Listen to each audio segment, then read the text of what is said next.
अगर आप भी चाहते हैं कि मैथिली स्टार अनिल यादव और बंशीधर चौधरी, विक्की राजा, धर्मेंद्र निर्मलिया और ऑल मैथिली सिंगर का सॉन्ग सबसे पहले आप तक पहुंचे तो दीपक म्यूजिक एंटरटेनमेंट को दबा के चैनल को सब्सक्राइब जरूर करें और साथ में बेल आइकन को दबाना ना भूलें।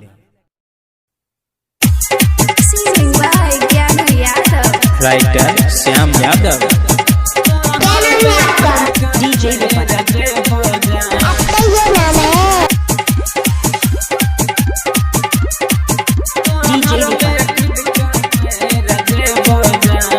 हमरा छोहर का जाय छे पिया के शहर में, नहर में कूद के मर जेबो जान।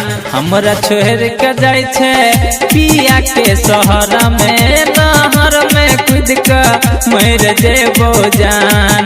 नहर में कूद के मर जेबो जान गे, नहर में कूद के मर जेबो जान गे। निक लागत नहीं अब अपना शहर में, नहर में कूद के मर जेबो जान। निक लागत नहीं गे अपना शहर में, नहर में कूद के मर जेबो जान। मिक्स बाय डीजे दीपक राज।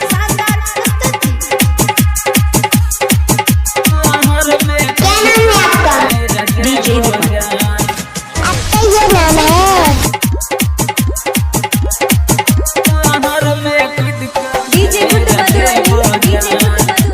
घर कहाँ है सिचोड़ सिचोड़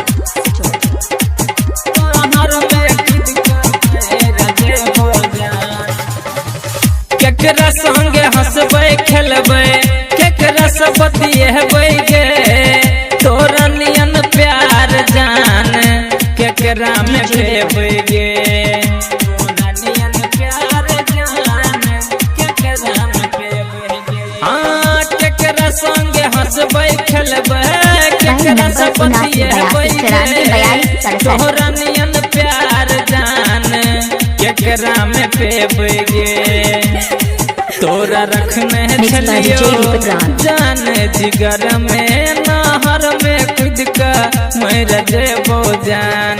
हमरा छोहर के जाय छे पिया के शहर में, नहर में कूद के मर जेबो जान। बजरंग प्रो सिचोड़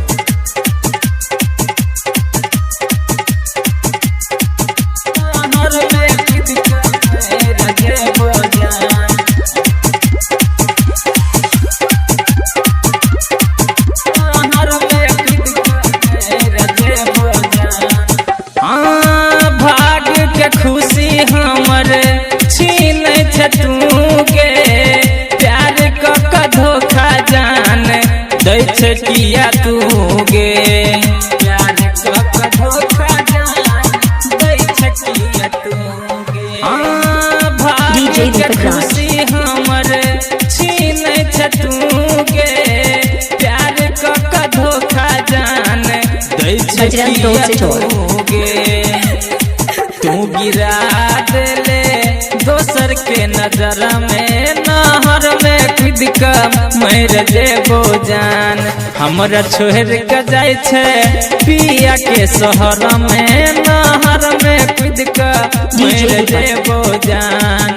नहर में कूद के मर जेबो मोबाइल नंबर 79 नहर में कूद के मर जेबो जान गे। निक लागत नहीं अब अपना शहर में, नहर में कूद के मर जेबो जान। निक लागत नहीं गे अपना शहर में, नहर में कूद के मर जेबो जान।